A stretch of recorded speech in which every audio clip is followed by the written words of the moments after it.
¿Cómo está, doctor? Y personas que vean este video, en esta ocasión les voy a dar mi examen final, la parte oral de la materia de interculturalidad, ciudadanía y género, que empieza así.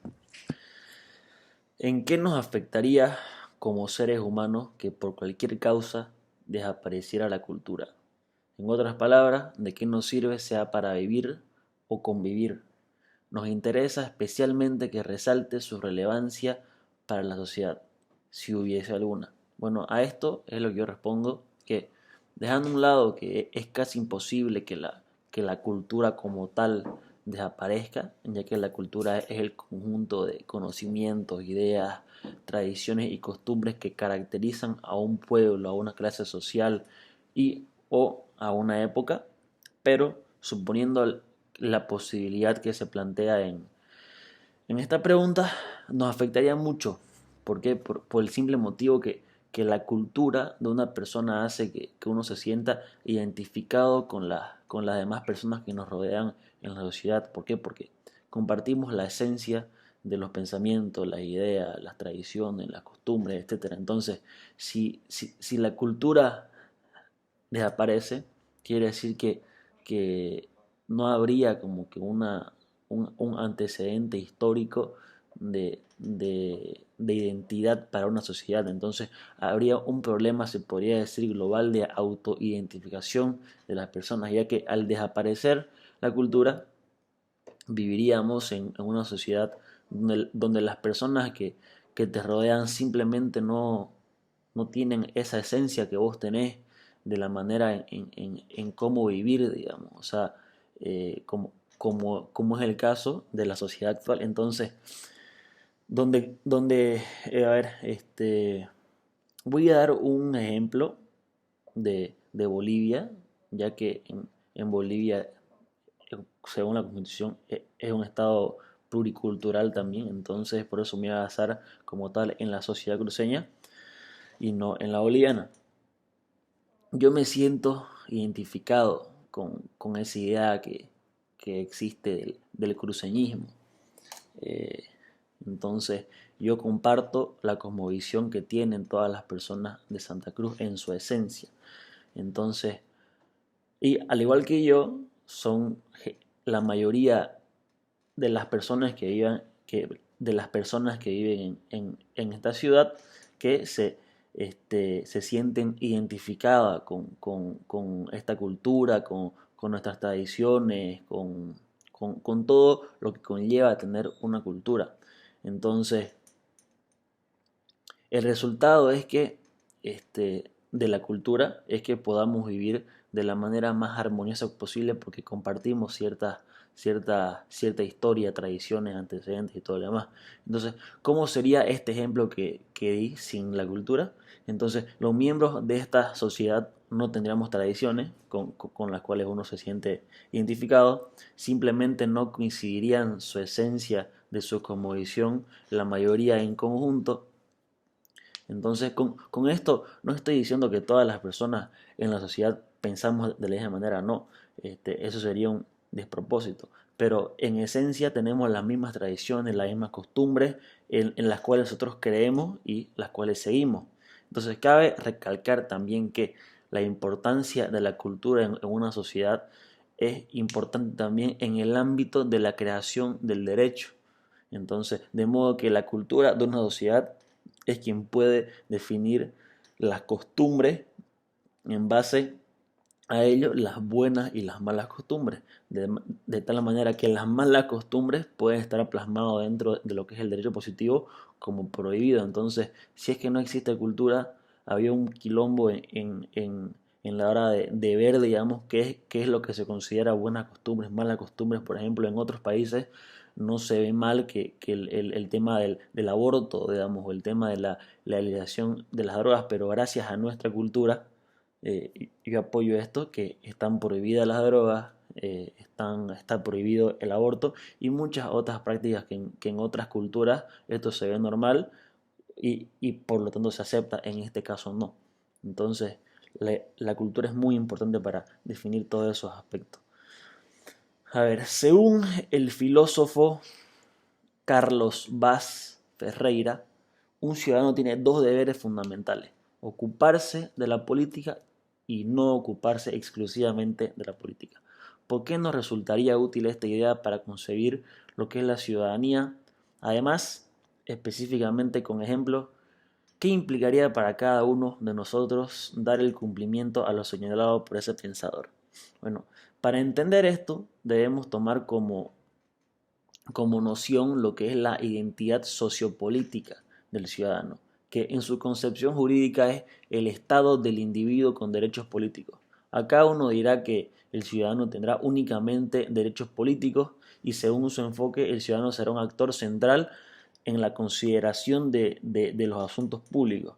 Dicho esto, se dejó claro la importancia de concebir esta idea para entender lo que es la ciudadanía, añadiendo lo que plantea el señor Carlos Vaz, de modo que si un ciudadano goza de derechos políticos, tiene el deber de ejercer esos derechos, agregando que el mismo ciudadano sea, o sea, al ser el principal actor de asuntos públicos, es pues entonces su deber ocuparse del, de la política. Entonces, si el ciudadano, siendo el principal actor de estos temas públicos, si es que no lo hace, entonces ¿quién se ocupa?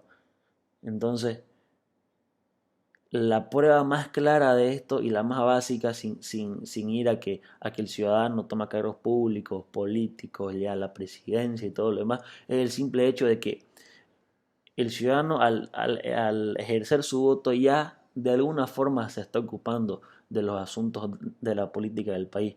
Ahora, yendo a la segunda idea que plantea Carlos Vaz, o sea, a la segunda parte de la idea, entendiendo desde mi perspectiva, se refiere a que si una persona se ocupa exclusivamente de la política, desde mi punto de vista, puede dar lugar a una serie de acciones que resulten perjudiciales para el pueblo en general. Por ejemplo, la corrupción o aún peor, digamos, una tiranía que se puede dar de una persona que se ocupa exclusivamente de la política al querer perpetuarse en el poder y convertirse en dictador. ¿Por qué digo esto? Porque si una persona se ocupa exclusivamente de la política, es obvio que una persona entra a un lugar y siempre va a querer más y más y más y más. Entonces, en el ámbito político, por ejemplo, tanto, o sea, ese crecimiento es tanto en lo personal como también con lo económico. O sea,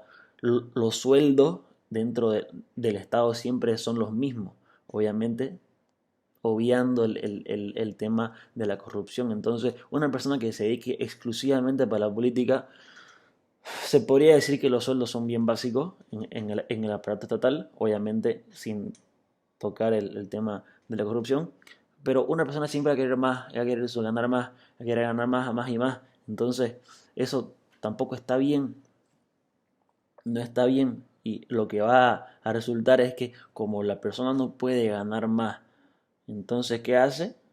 Va a buscar cómo torcer la norma o cómo darle la vuelta a la norma para él sacar más provecho económico. Y por otro lado, en lo personal, cuando uno llega al poder y se ocupa exclusivamente de eso, automáticamente le genera como una sensación de que esto es tuyo y el Estado no es tuyo, ni de nadie, el Estado es de todo. Entonces, yo creo que por ahí va la cosa. Tomando en cuenta las dos concepciones opuestas del feminismo que hemos visto, es decir, la liberal y la crítica, ¿cuáles serían sus principales coincidencias y diferencias? Bueno, esta es una pregunta bien larga que la voy a... bien extensa, perdón. El considerado feminismo liberal se lo puede dividir en olas. Todo esto lo saco de un libro que leí, se llama El libro negro de la nueva izquierda, de Agustín Laje y Nicolás Márquez, y donde dice que la primera ola del feminismo y sus orígenes aparecen en los tiempos del Renacimiento. Este primer feminismo surgió en sus entrañas de las revoluciones liberales. Entonces, este luchó en términos generales por el acceso a lo que es la ciudadanía de la mujer, que está perfecto porque todo esto conlleva educación, salud, ciudadanía en sí, derechos políticos, derechos ciudadanos, entonces, perfecto. Ahora, La segunda ola del feminismo también busca luchar por los derechos de la mujer, pero con, con una vista a través de lentes o tintes netamente marxistas y de socialismo. Entonces fue una revolución que tuvo una ideología de izquierda. Y por último, la tercera ola es lo que se denomina el feminismo radical y neomarxista. Y este está encargado también de lo que hoy día está tan de moda, que es la ideología de género. Cabe recalcar también que este último feminismo también se le denomina el feminacismo, porque han perdido su propósito. O sea, lo que vemos en la primera ola del feminismo y su evolución a la tercera ola son cosas totalmente diferentes. ¿Por qué? Porque en uno se busca una serie de derechos que le corresponden, pero esta última ola ya trata de poner a la mujer por encima del hombre, y eso no es igualdad.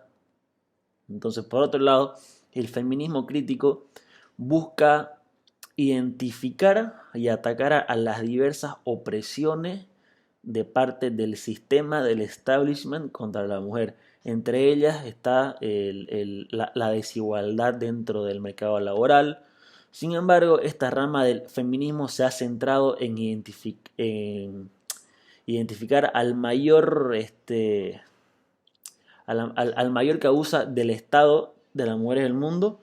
Perdón, o sea, ellas denominan que el principal aliado de la opresión de la mujer se llama el sistema patriarcal. Lo cual yo disiento muchísimo con eso, después le voy a decir por qué. A pesar de ser movimientos que luchan por la misma causa, tienen aspiraciones distintas. Aún así, podemos destacar que la relación entre ambas corrientes nos exponen al despertar de un movimiento histórico, tomando en cuenta la discriminación y rechazo a la mujer desde tiempos antaños. ¿Por qué digo porque dije antes que yo no estoy de acuerdo con que dicen o sea, que dentro del feminismo crítico se dice que el principal aliado de la opresión de la mujer es el sistema patriarcal? Porque creo que ya vivimos en medio siglo XXI, donde las mujeres tienen derechos, tienen obligaciones, tienen deberes, y todo eso puesto en la norma, plasmado en lo que es el derecho positivo. Entonces, el tema de la desigualdad laboral, o sea, si yo fuera un empresario y a la mujer se le paga menos, yo no tendría ningún hombre trabajando, por el simple hecho que a la mujer se le paga menos. Entonces, o sea, hay muchas cosas más en las cuales yo no estoy de acuerdo, pero por tema de tiempo no las voy a decir. Vamos a la última pregunta. Al inicio del semestre hablamos del reto de la convivencia plural.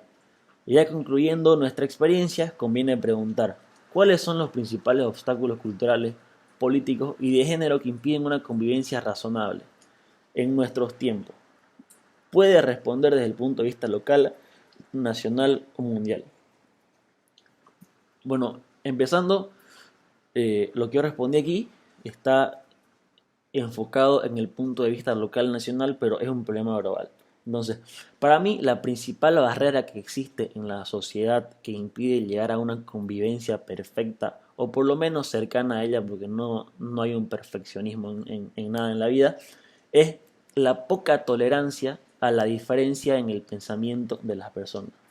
Es un absurdo pretender que cabe una posibilidad de que exista una uniformidad en el pensamiento de toda una sociedad, y ese es el núcleo del problema.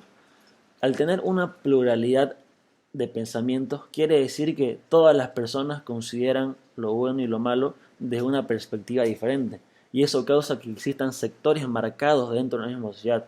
Gracias a eso es que existen los grupos formados por personas que piensan afín o de igual manera, y eso recalca mucho a la sociedad, sobre todo aquí en Santa Cruz. Pero no pasa nada, eso está perfecto. Pero el verdadero problema a la hora de la convivencia social es que tanto de un lado como del otro se toleran muy poco los pensamientos distintos, las diferentes formas de vivir o de o de concebir lo que está bien o mal.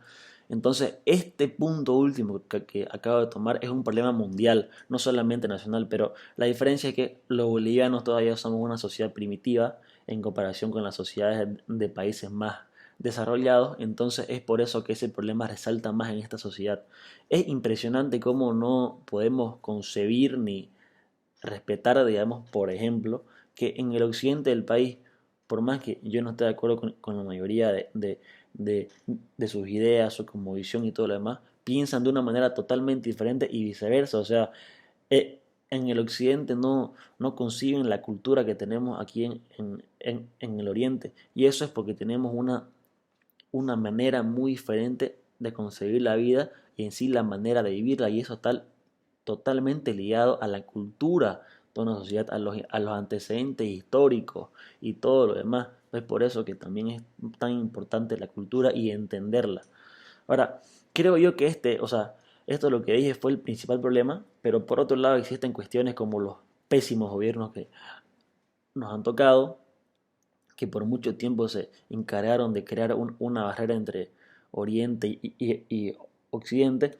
Quiero hacer un paréntesis aquí, porque no solamente las diferencias están entre Oriente y Occidente, dentro de la sociedad cruceña de Santa Cruz, donde yo vivo, también hay muchas personas que no toleran la manera que pensamos dentro de la sociedad. O sea que también es un problema local, nacional y mundial. Cierro paréntesis.